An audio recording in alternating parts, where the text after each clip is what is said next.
Hello everyone, welcome back to another episode of Let's Play Pokemon Black. I'm your host, ThePikaWu. In the last episode, we took on two of the most powerful trainers in the game, quote unquote, Mr. Miyamoto from Game Freak and Cynthia, and what we're going to be doing here today is we're going to be starting on the final run of the Elite Four. So what are we doing back in Nimbasa, you're probably asking? Well, I didn't remember this originally. It's something that I kind of just, remembered before I started recording this. If you come back to Nimbasa and go to Route 5, you'll find Sharon here. You'll remember, I think it was either the last episode or the one before that, where we went into Victory Road to kind of check and see if a certain trainer was there. This would be that trainer. After you talk to him here, he will appear in Victory Road in that upper area towards the end, like the very end, the very last room in Victory Road. You will be able to find him there, and you can battle him, I think, once a day, every day. So, just something to kind of point out, and we're gonna also check the area in Victory Road just to make sure that it did, in fact, actually, show up there. So, yeah. So, like I said, very last room, you just come here, and there he is, just sitting there, so why not? If you feel like battling him now, feel free, but I'm going to be doing the Elite Four now, so I mean, that's kind of a thing. So we're going to kind of do this the same way we did the first time around. We're going to start with Shauntal, and then we're going to battle Grimsley, because basically for all of these battles, aka these two battles, Scrafty here is going to be basically the MVP for both of these battles, and the reason why I showed the screen there for a second, like his actual stats and whatnot, is because off screen I did the battle subway to get enough points just to get a special item, which is the wide lens.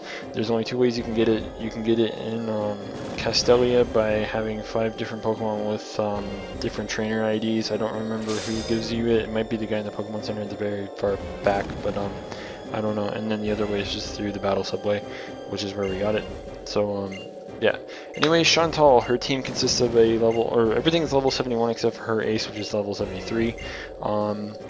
She has a Kofagrigus, a Jellicent, a Frostlass, a Drifblim, a Golurk, and of course Chandelure as her ace. You'll notice that she now has a Frostlass on her team in place of something else. And her lead is going to be Kofagrigus, if I didn't already say that. So my choice of lead here was either going to be Chandelure or Scrafty, but of course Kofagrigus has the Mummy ability still. Obviously, no hidden ability or anything for it, and I think the only ability that Kofagrigus actually has is Mummy, and I really didn't want Scrafty to get, Mummy and lose Moxie and just be a major pain in the ass. So we kind of just decided to switch things up and go for the Chandelure lead. This is where it kind of goes completely downhill for Shauntal though. Wasn't sure how this was going to really work out. Yes, the levels are quite significantly different, of course, but when you consider in the champion's aces level, you kind of want to be in the 80s at this point. So if you're not, it'll be somewhat more of a challenge, I suppose. But I mean, for completion's sake and a little bit easier on me, considering it could be a huge pain in the ass. It'd just be easier to level grind because you could be level 100 right now if you really wanted to. But I mean, where's the fun in that? I mean, at least at level 85, if the levels are close enough. So I mean, why not, right? Surprised that Reshiram got a level up there. He was the last one that I leveled up to, and it's just like whatever, I guess. But anyways, as you're probably noticing, Scrafty's getting that Moxie. I'm not gonna lie to you, Scrafty put in so much work in this episode. It's unbelievable, and he's going to put in a decent amount of work in the next episode as well. So obviously while we're just sitting here crunching and moxieing away, I'm going to kind of cover this. I am doing only 2 of the Elite Four members today, of course. I will be doing 2 as of tomorrow.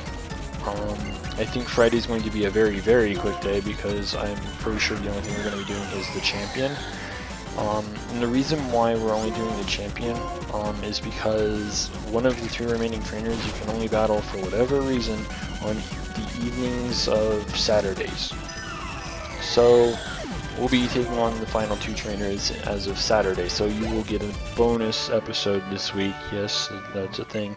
Even though you could probably do everything all on, you know, Friday, even though I really don't like messing with my computer's actual internal clock, you know, or whatever you want to call it. I really don't like messing with the date and time on that.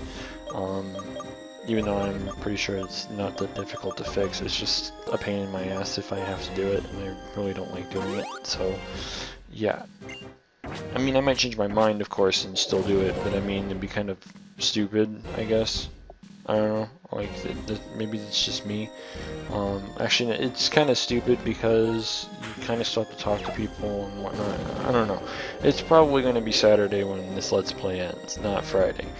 But we'll see. If I can figure things out, then, I mean, by all means. But, yeah, it's kind of how this is going to work. Someone else that I used to watch do Let's Plays, they kind of ended where we're going to be ending as well.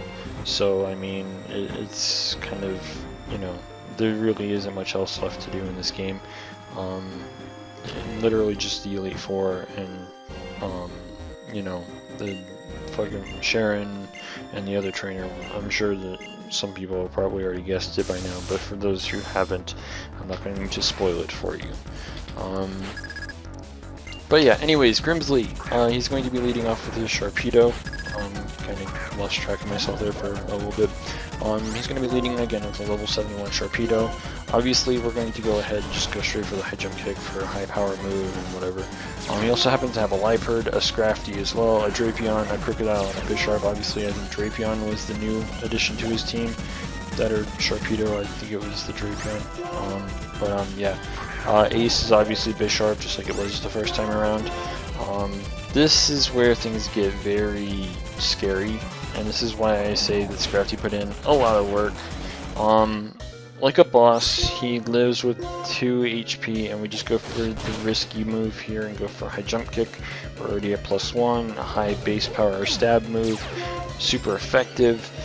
Get that second Moxie up, and we also, you know, have to deal with Liepard now, who obviously has Fake Out, which is a priority move.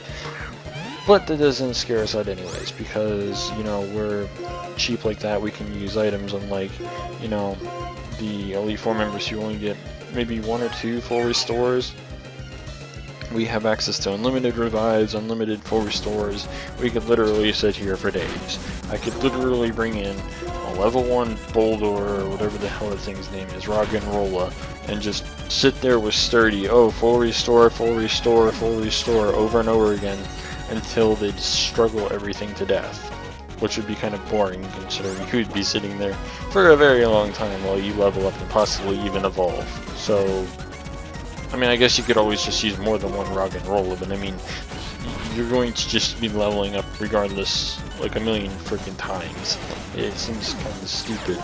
You'd have to somehow outlast every move they have and then some for them to be killing themselves.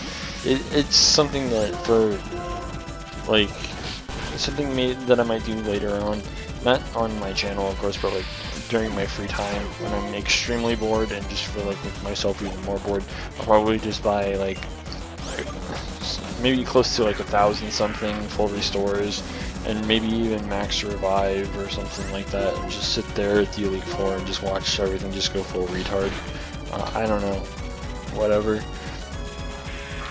I feel like it'd be kind of cool to do something like that with something like something with Endeavor, or yeah, like Endeavor, like doing a fear type of thing with it or whatever. Of course, that would make things infinitely more, you know, easy, but or infinitely easier, I suppose I should say. Anyways, since we're kind of running out of time, considering, you know, well, we're not necessarily running out of time, but like obviously we're not going to do any of the other battles today. They usually take about 5 minutes per, so yeah. Anyways, what we're going to be doing in the next episode is take on the 2 remaining members of the Elite Four. I still don't remember what's his name, but yeah, and there's the other chick as well. We'll be taking them on in the next episode, and I've already kind of covered the rest of our little schedule for the rest of this Let's Play. So, if you haven't already, don't forget to rate, comment, subscribe, and until next time, this is the PokeGamer signing out.